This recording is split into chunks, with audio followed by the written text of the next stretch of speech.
बिस्मिल्लाहिर्रहमानिर्रहीम। बच्चों, मैं आपका मेरे इस चैनल शागिद फाउंडेशन में इस्तकबाल करता हूं। बच्चों, जैसे कि आप जानते हैं कि हम 5th क्लास स्कॉलरशिप मैथमेटिक्स पढ़ रहे हैं।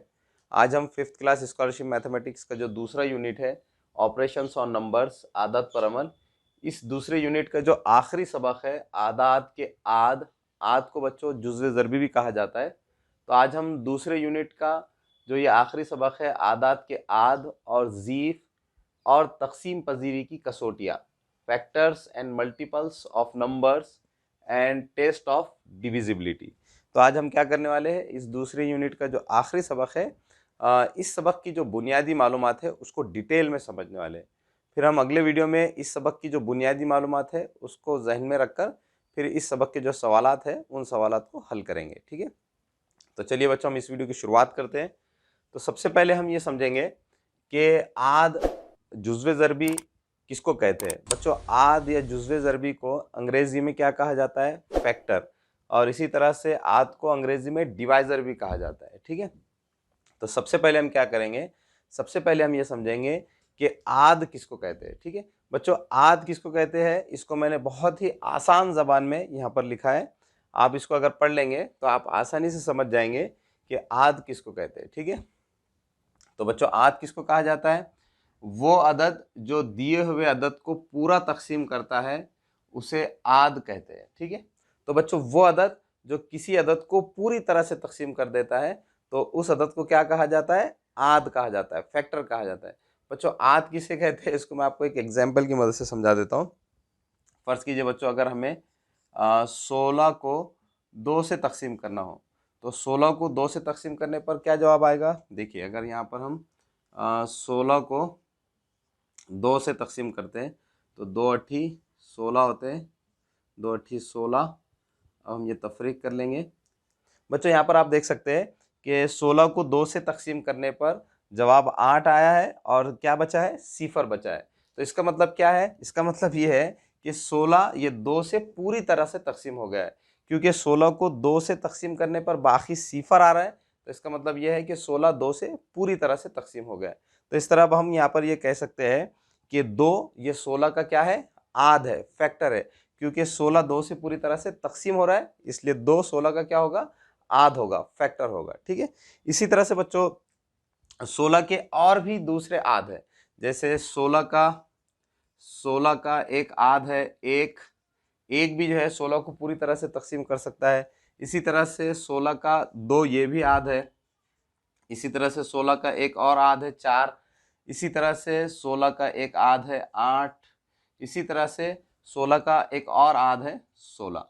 ठीक है, तो इस तरह से बच्चों 16 के कितने आध हो गए, 16 के 5 आध है। ठीक है, क्योंकि 16 को 1 2 4 8 16 ये पूरी तरह से 16 को तकसीम करते हैं, इसलिए हम यहाँ पर ये कह सकते हैं कि ये तमाम आदाद 16 के क्या है, 16 के आध है, फैक्टर्स है। बच्चों, अगर आप यहाँ पर 16 के जो आध है, 16 के जो फैक्टर्स है उनको गौर से देखेंगे तो आपको एक ख़ास बात पता चलेगी कि 16 का सबसे छोटा आध क्या है, 16 का सबसे छोटा आध 1 है और 16 का सबसे बड़ा आध 16 खुद है। तो इसी तरह से बच्चों किसी भी अदद का सबसे छोटा आद 1 होता है और सबसे बड़ा आद वो अदद खुद होता है। जब भी आप किसी भी अदद के आद मालूम करेंगे तो उस अदद का सबसे छोटा आद 1 आएगा और उस अदद का सबसे बड़ा आद वो अदद खुद आएगा। ठीक है, तो बच्चों यहाँ पर ये बात हमेशा याद रखिए कि किसी भी अदद का सबसे छोटा आद 1 होता है और उस अदद का सबसे बड़ा आद वो अदद खुद होता है। बच्चों, आप सोच रहे होंगे कि किसी भी अदद के आद मालूम करने का तरीका क्या है। तो बच्चों, मैं आपको किसी भी अदद के आद मालूम करने के 2 तरीके बताने वाला हूं, जिनकी मदद से आप बहुत आसानी से किसी भी अदद के आद को मालूम कर सकते हैं। पहला तरीका है पहाड़े का तरीका, यानी आप पहाड़ों का इस्तेमाल करके किसी भी अदद के आद को मालूम कर सकते हैं। इसी तरह से बच्चों दूसरा तरीका है मल्टीप्लिकेशन मेथड, ज़र्ब का तरीका। ज़र्ब के तरीके से भी आप किसी भी अदद के आद को मालूम कर सकते हैं। ठीक है, तो चलिए मैं आपको क्या करता हूँ, इन दोनों मेथड से किसी भी अदद के आद किस तरीके से मालूम किए जाते हैं ये समझा देता हूँ। ठीक है, तो बच्चों पहला जो तरीका है किसी भी अदद के आद मालूम करने का, पहला तरीका है पहाड़े का तरीका। हम उसको नाम दे सकते हैं पहाड़े का तरीका, पहाड़े का तरीका। ठीक है, तो हम पहले ये देखेंगे कि किसी भी अदद के आद मालूम करने के लिए पहाड़ों का किस तरह से इस्तेमाल किया जाता है। ठीक है बच्चों, जैसे फ़र्ज़ कीजिए कि हमारे पास एक अदद है 24 और हमें 24 के आद मालूम करना है। तो 24 के आद मालूम करने के लिए हम क्या करेंगे, पहाड़े का तरीक़ा इस्तेमाल करेंगे, यानी पहाड़ों का इस्तेमाल करके हम 24 के जो आद है उस 24 के जो फैक्टर्स है उनको मालूम करेंगे। ठीक है, तो बच्चों 24 के फैक्टर्स मालूम करने के लिए हम क्या करने वाले हैं, पहाड़ों का इस्तेमाल करने वाले। तो हम क्या करेंगे यहाँ पर ये देखेंगे कि 24 ये कौन कौन से आदाद के पहाड़ों में आता है। तो 24 ये जो एक के पहाड़े में आता है, तो एक क्या हो गया बच्चों, एक ये 24 का एक आद हो गया। ठीक है बच्चों, आप सोच रहे होंगे कि 24 ये एक के पहाड़े में आता ही नहीं, क्योंकि एक का पहाड़ा तो 10 तक ही होता है। लेकिन बच्चों आपको ये बात मालूम होना चाहिए कि किसी भी अदद का पहाड़ा सिर्फ 10 तक नहीं होता। हम 10 तक पहाड़े याद करते हैं, लेकिन किसी भी अदद का पहाड़ा 10 तक नहीं होता, बल्कि उसके आगे भी होता है। ठीक है, तो 24 ये एक के पहाड़े में आता है, तो इसका मतलब ये हुआ कि एक 24 का क्या है, आध है। इसी तरह से 24 कौन से आदद के पहाड़ों में आता है, 24 ये 2 के पहाड़े में भी आता है। इसी तरह से 24 ये 3 के पहाड़े में भी आता है, 3 अठे 24। इसी तरह से 24 ये 4 के पहाड़े में भी आता है, 4 छके 24। इसी तरह से 24 ये 6 के पहाड़े में भी आता है, 6 चौक 24। इसी तरह से 24 ये 8 के पहाड़े में भी आता है, 8 तिया 24। इसी तरह से 24 ये 12 के भी पहाड़े में आता है, 12 दूनी 24। इसी तरह से 24 ये 24 के पहाड़े में भी आता है। तो इस तरह से ये तमाम आदाद के पहाड़ों में 24 आता है। तो इसका मतलब ये हुआ कि ये तमाम आदाद ये 24 के आध है। 24 के आध है, यानी ये तमाम आदाद 24 को पूरी तरह से तकसीम करते हैं। ठीक है, तो इस तरह से ये तमाम आदाद क्या कहलाएंगे, 24 के आध कहलाएंगे, 24 के आध। ठीक है, तो इस तरह से बच्चों आप क्या कर सकते हैं, पहाड़ों की मदद से किसी भी अदद के आद को मालूम कर सकते हैं। किसी भी अदद के आद मालूम करने के लिए पहाड़ों का इस्तेमाल हम किस तरह से करते हैं, हम ये देखते हैं कि दिया हुआ अदद ये कौन कौन से आदाद के पहाड़ों में आता है। तो दिया हुआ अदद जिन जिन आदाद के पहाड़ों में आता है, तो वो तमाम आदाद उसके क्या होते हैं, आद होते हैं, फैक्टर्स होते हैं। ठीक है, तो इस तरह से आप पहाड़ों का इस्तेमाल करके क्या कर सकते हैं, किसी भी अदद के आद को मालूम कर सकते हैं। ठीक है, अब बच्चों दूसरा एक और तरीका है मल्टीप्लिकेशन मेथड, ज़र्ब का तरीका। ज़र्ब के तरीके से भी आप क्या कर सकते हैं, किसी भी अदद के आद को, किसी भी अदद के फैक्टर्स को मालूम कर सकते हैं। ठीक है, तो चलिए अब हम देखेंगे कि किसी भी अदद के आद को मल्टीप्लिकेशन मेथड से, ज़र्ब के तरीके से किस तरह से मालूम किया जाता है। ठीक है बच्चों, हम क्या करेंगे, यहाँ पर हम 24 के आद ही हम मल्टीप्लिकेशन यानी ज़र्ब के तरीके से मालूम करेंगे। ठीक है, जैसे हमें यहाँ पर क्या करना है, ज़र्ब के तरीके से, अभी हमको क्या करना है, ज़र्ब का तरीक़ा। ज़र्ब के तरीक़े से हम क्या करने वाले हैं, 24 के आद मालूम करने वाले हैं।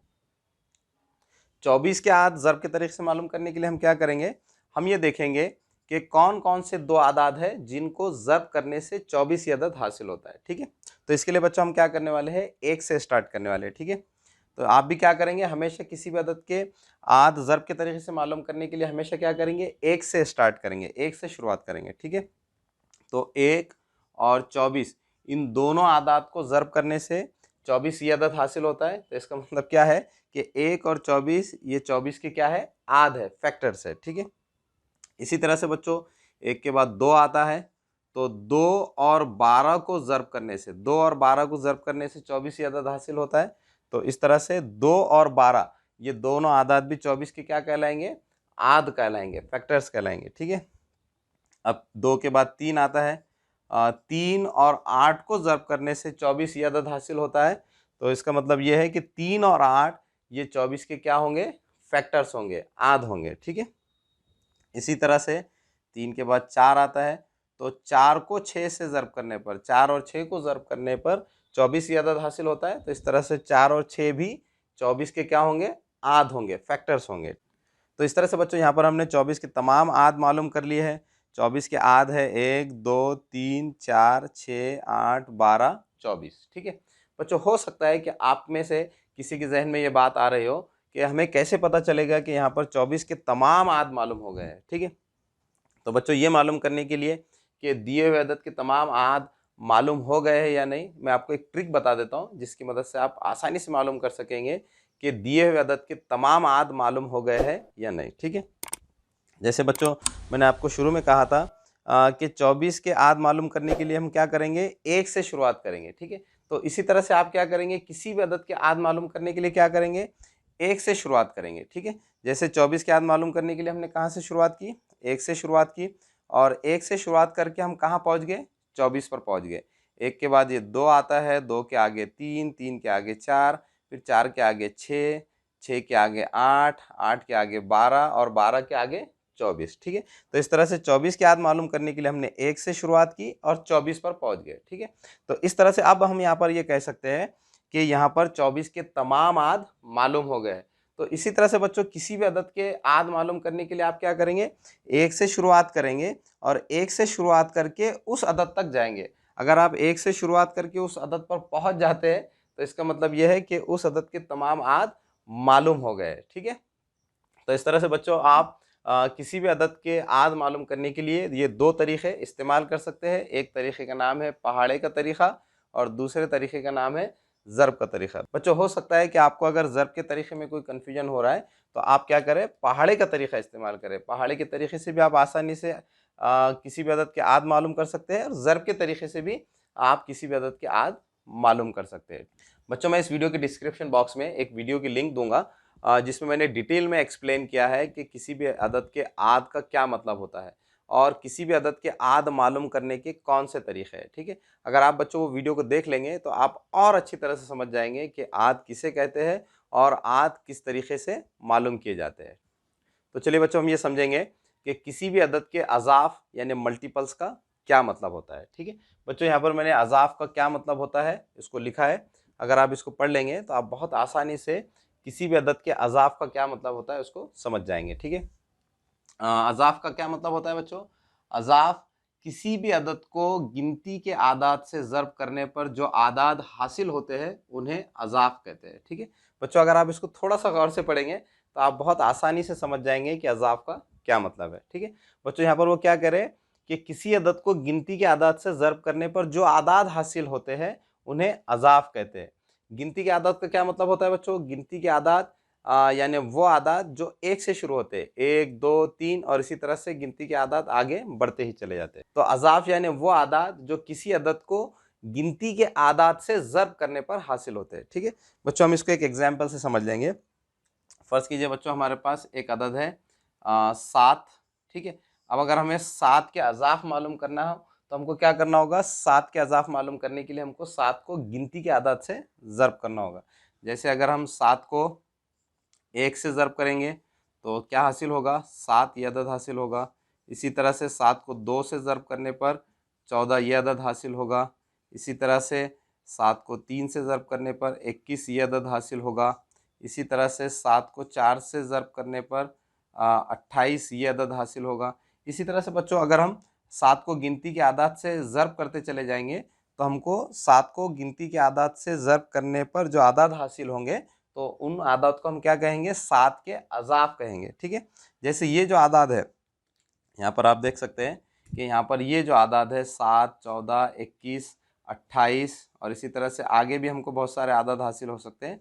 तो ये तमाम आदाद क्या है, ये तमाम आदाद 7 के अज़ाफ़ है, क्योंकि ये जो आदाद है ये 7 को गिनती के आदाद से ज़र्ब करने पर हासिल हो रहे हैं। तो इस तरह से अब हम 7 के अज़ाफ़ को लिख सकते हैं कि 7 के अज़ाफ़, 7 के अज़ाफ़ मल्टीपल्स ऑफ 7। ठीक है, तो 7 के अज़ाफ़ कौन कौन से हैं, 7, 14, 21, 28 और इसी तरह से 28 के आगे भी बेशुमार 7 के अज़ाफ़ है। क्योंकि बच्चों अज़ाफ़ यानी वो आदाद जो किसी अदद को गिनती के आदाद से ज़र्ब कर कर हासिल होते हैं और गिनती के आदाद ये बेशुमार है, इसलिए किसी भी अदद के जो अज़ाफ़ होते हैं, मल्टीपल्स होते हैं, वो भी बेशुमार होते हैं। ठीक है, तो इस तरह से यहाँ पर हमने क्या किया है, 7 के अज़ाफ़ को मालूम कर लिया है। अब बच्चों अगर आप यहाँ पर 7 के अज़ाफ़ को देखेंगे तो आपको पता चलेगा कि 7 के अज़ाफ़ में सबसे छोटा ज़ीफ़, सबसे छोटा मल्टीपल क्या है, 7 ये अदद खुद है। ठीक है, तो इसी तरह से किसी भी अदद के अज़ाफ़ में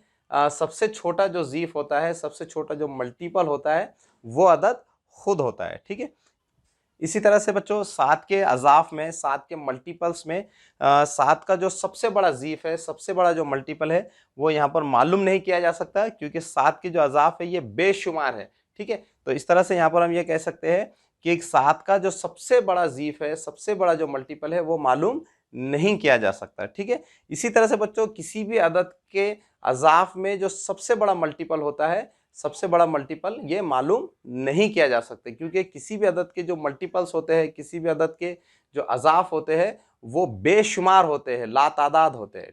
तो इस तरह से अब हम यहाँ पर ये कह सकते हैं कि किसी भी अदद का जो सबसे छोटा ज़ीफ होता है, सबसे छोटा जो मल्टीपल होता है, वो अदद खुद होता है, और किसी भी अदद का सबसे बड़ा जो मल्टीपल होता है, सबसे बड़ा जो ज़ीफ होता है, वो मालूम नहीं किया जा सकता।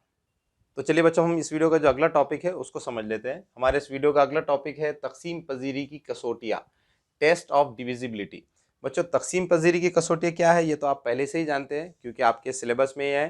तो मुझे उम्मीद है कि आपने तक़सीम पज़ीरी की कसौटियाँ ये सबक अच्छी तरह से समझ ही लिया होगा।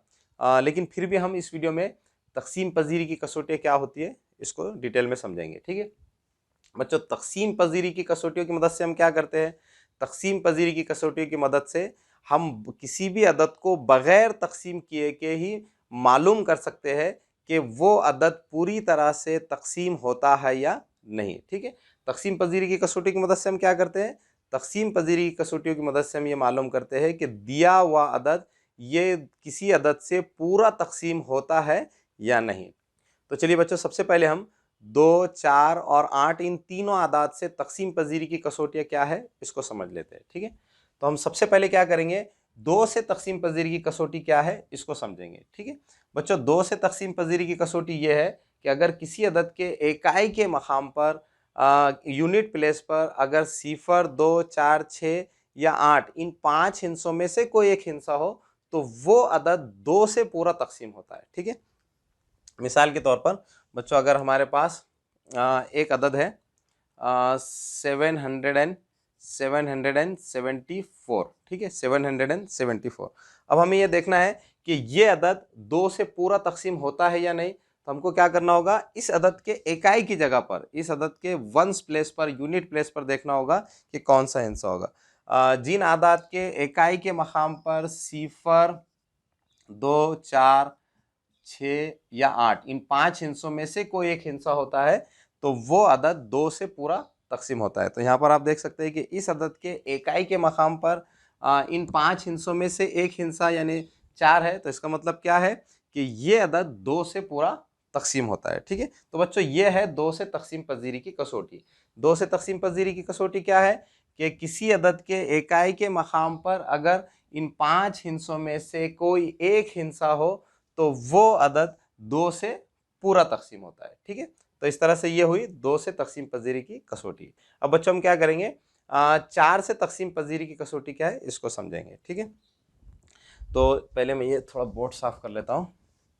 बच्चों, 4 से तक़सीम पज़ीरी की कसौटी क्या है, 4 से तक़सीम पज़ीरी की कसौटी ये है कि किसी अदद के इकाई और दहाई के मकाम के हिस्सों से बनने वाला अदद अगर 4 से तक़सीम होता है, तो वो अदद भी 4 से पूरा तक़सीम होता है। बच्चों, इसको मैं क्या करता हूँ, आपको एक एग्जाम्पल से समझा देता हूँ।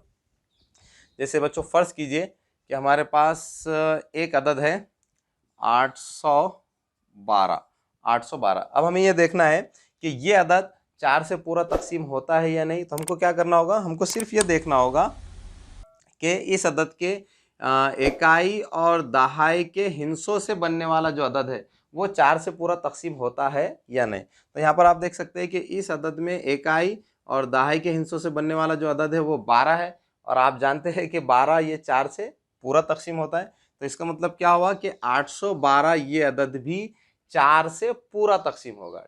तो बच्चों, 4 से तक़सीम पज़ीरी की कसौटी क्या है, 4 से तक़सीम पज़ीरी की कसौटी ये है कि अगर किसी अदद के इकाई और दहाई के हिस्सों से बनने वाला अदद अगर 4 से पूरा तक़सीम होता है, तो वो अदद भी 4 से पूरा तक़सीम होता है। तो बच्चों, ये थी 4 से तक़सीम पज़ीरी की कसौटी। अब हम 8 से तक़सीम पज़ीरी की कसौटी क्या है, इसको समझेंगे। ठीक है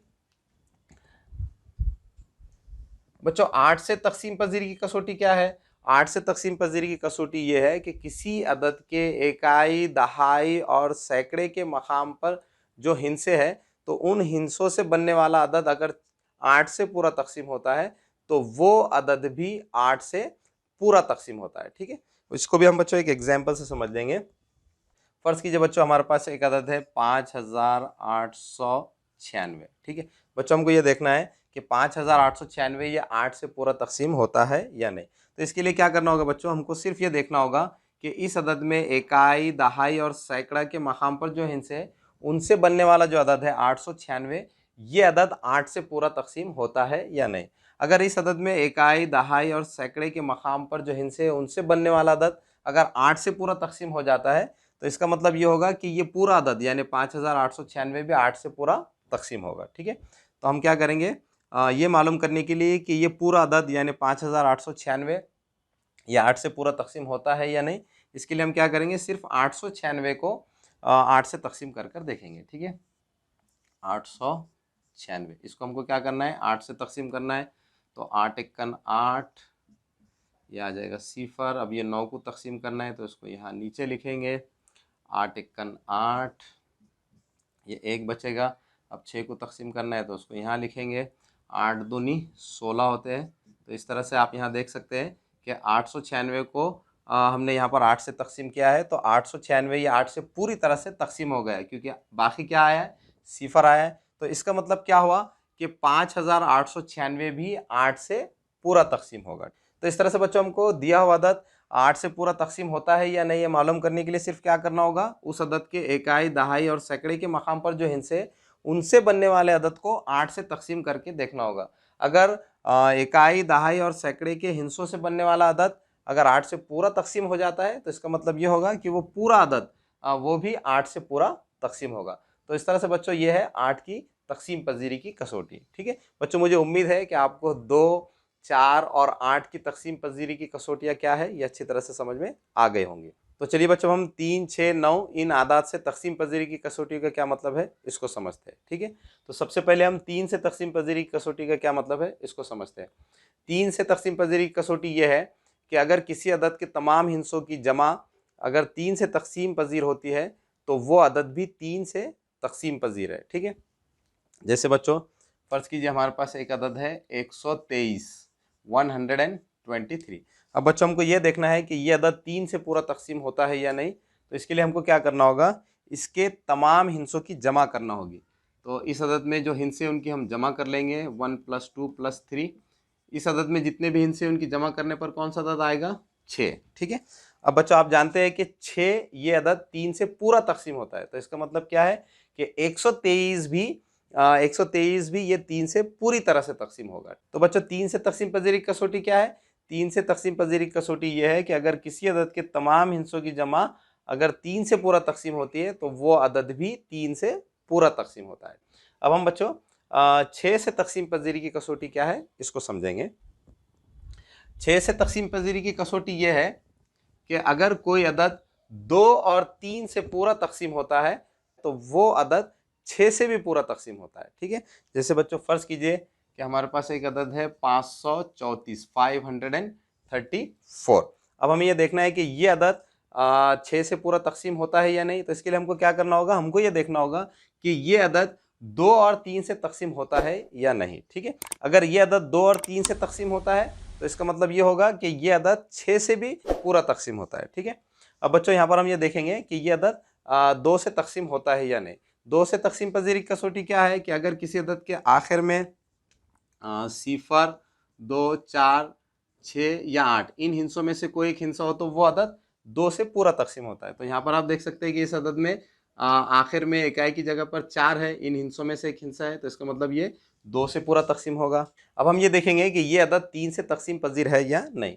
तो 3 से तकसीम पजीरी कसौटी क्या है, 3 से तकसीम पजीरी कसौटी ये है कि अगर किसी अदद के तमाम हिस्सों की जमा 3 से पूरा तकसीम होती है तो वो पूरा अदद भी 3 से पूरा तकसीम होता है। ठीक है, तो ये मालूम करने के लिए कि ये 3 से पूरा तकसीम होता है यानी हमको क्या करना होगा, इस अदद में तमाम हिस्सों की जमा मालूम करना होगी। तो हम इस अदद में जितने भी हिस्से हैं उनकी जमा मालूम कर लेंगे, 5 + 3 + 4, 5 और 3 8, 8 और 4 12। ठीक है, तो बच्चों यहाँ पर आप देख सकते हैं कि इस अदद के तमाम हिस्सों की जमा क्या आ गई है 12, और आप जानते हैं कि 12 ये 3 से पूरा तकसीम होता है, तो इसका मतलब क्या होगा कि 534 भी ये 3 से पूरा तकसीम होगा। ठीक है, तो इस तरह से यहाँ पर आप देख सकते हैं कि 534 ये 2 से भी पूरा तकसीम होता है और 3 से भी पूरा तकसीम होता है, तो इसका मतलब ये होगा कि 534 ये 6 से भी पूरा तकसीम होगा।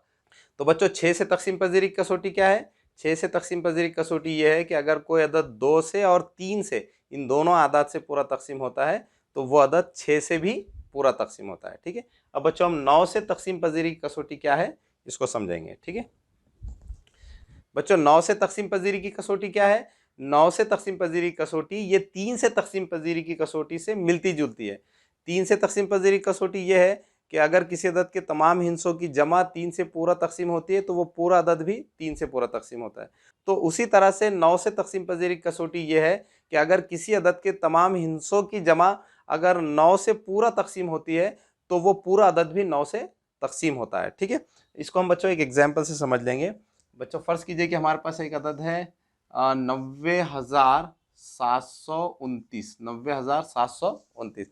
अब बच्चों हमको ये देखना है कि ये अदद 9 से पूरा तकसीम होता है या नहीं, तो इसके लिए हमको क्या करना होगा, इस अदद में जितने भी हिस्से हैं उनकी जमा मालूम करनी होगी। ठीक है, तो हम पहले क्या करेंगे, इस अदद में जितने भी हिस्से हैं उनकी जमा मालूम करेंगे। तो ये 9 जमा 0 जमा 7 जमा 2 जमा 9। ठीक है, अब हम इन हिस्सों की जमा मालूम करेंगे। तो ये 9 0 9 जमा 7 16, 16 और 2 18, 18 और 9 27। ठीक है बच्चों, यहाँ पर आप देख सकते हैं कि इस अदद में जितने भी हिस्से हैं उनकी जमा क्या आ गई 27, और आप जानते हैं कि 27 ये 9 से पूरा तकसीम होता है, 9 तिया 27 होते हैं। तो इसका मतलब क्या हुआ कि ये जो पूरा अदद है ये पूरा अदद भी 9 से पूरा तकसीम होगा। ठीक है बच्चों, ये जो पूरा अदद है ये 9 से पूरा तकसीम होगा, क्योंकि इस अदद में जितने भी हिस्से हैं तो उन हिस्सों की जमा 9 से पूरा तकसीम हो रही है, तो इसका मतलब ये होगा कि ये पूरा अदद भी 9 से पूरा तकसीम होगा। तो 9 से तकसीम पजीरी की कसौटी क्या है? 9 से तकसीम पजीरी की कसौटी ये है कि अगर किसी अदद के तमाम हिस्सों की जमा 9 से पूरा तकसीम होती है तो वो पूरा अदद भी 9 से पूरा तकसीम होता है। तो चलिए अब हम 5 और 10 इन आदात की तकसीम पजीरी की कसौटी क्या है इसको समझ लेते हैं। तो सबसे पहले हम 5 से तकसीम पजीरी की कसौटी क्या है इसको समझ लेते हैं। बच्चों 5 से तकसीम पजीरी की कसौटी ये है कि जिस अदद के इकाई की जगह पर अगर 0 और 5 हो तो वो अदद 5 से पूरा तकसीम होता है। जैसे बच्चों फ़र्ज़ कीजिए हमारे पास एक अदद है, 150।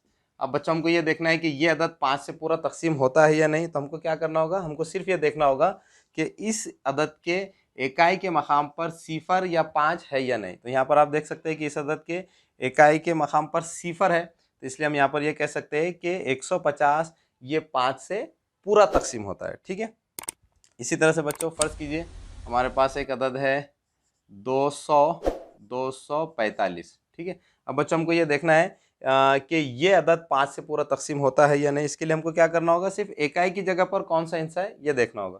तो यहाँ पर आप देख सकते हैं कि इस अदद के इकाई के मकाम पर यहाँ पर 5 है, तो इसका मतलब ये जो अदद है 245 ये अदद 5 से पूरा तकसीम होगा। तो बच्चों 5 से तकसीम पजीरी कसौटी क्या है? 5 से तकसीम पजीरी कसौटी ये है कि जिस अदद के इकाई के मकाम पर 0 या 5 इन दोनों हिस्सों में से कोई एक हिस्सा हो तो वो अदद 5 से पूरा तकसीम होता है। ठीक है, अब बच्चों हम 10 से तकसीम पजीरी कसौटी क्या है इसको समझ लेते हैं। पहले मैं ये बोर्ड साफ कर लेता हूँ। बच्चों 10 से तकसीम पजीरी की कसौटी भी बहुत आसान है। 10 से तकसीम पजीरी की कसौटी ये है कि जिस अदद के इकाई के मकाम पर 0 होता है तो वो अदद 10 से पूरा तकसीम होता है। फ़र्ज़ कीजिए बच्चों हमारे पास एक अदद है 200 और हमें यह देखना है कि 200 ये 10 से पूरा तकसीम होता है या नहीं। तो इसके लिए हमको क्या करना होगा, सिर्फ ये देखना होगा कि इकाई की जगह पर 0 है या नहीं। तो यहाँ पर 200 में इकाई की जगह पर 0 है, तो इसका मतलब क्या है कि 200 ये 10 से पूरी तरह से तकसीम होगा। ठीक है, इसी तरह से फ़र्ज़ कीजिए बच्चों हमारे पास एक अदद है 3,450। अब हमें ये देखना है कि ये अदद 10 से पूरा तकसीम होता है या नहीं। तो इसके लिए हमको क्या करना होगा, सिर्फ ये देखना होगा कि इस अदद के इकाई के मकाम पर 0 है या नहीं। तो यहाँ पर आप देख सकते हैं कि इस अदद में इकाई के मकाम पर 0 है, तो इस तरह से हम यहाँ पर ये कह सकते हैं कि 3450 ये अदद भी 10 से पूरा तकसीम होता है। तो इस तरह से बच्चों 10 से तकसीम पजीरी की कसौटी ये है कि जिस अदद के इकाई के मकाम पर सिफर होता है तो वो आदाद 10 से पूरी तरह से तकसीम होते हैं। ठीक है, तो इस तरह से बच्चों हमने तकसीम पजीरी की कसौटी क्या है इनको भी डिटेल में समझ लिया है। मुझे पूरी उम्मीद है कि आपको तकसीम पजीरी की कसौटियाँ क्या है ये अच्छी तरह से समझ में आ गए होंगे। बच्चों अगर आप तकसीम पजीरी की कसौटियों को और डिटेल में समझना चाहते हैं तो मैं इस वीडियो के डिस्क्रिप्शन बॉक्स में एक वीडियो की लिंक दे दूंगा जिसमें मैंने तकसीम पजीरी कसौटियों को और डिटेल में एक्सप्लेन किया है। तो अगर आप उस वीडियो को देख लेंगे तो आप और अच्छी तरह से तकसीम पजीरी की कसौटियों को समझ पाएंगे। ठीक है, अब बच्चों आखिर में आपसे रिक्वेस्ट है कि अगर आप हमारे चैनल पर नए हैं तो हमारे चैनल को सब्सक्राइब कीजिए। अगर आपको हमारे वीडियोस पसंद आ रहे हैं तो हमारे वीडियोस को लाइक कीजिए और दूसरे बच्चों को भी शेयर कीजिए ताकि आपकी तरह दूसरे बच्चों का भी फ़ायदा हो सके।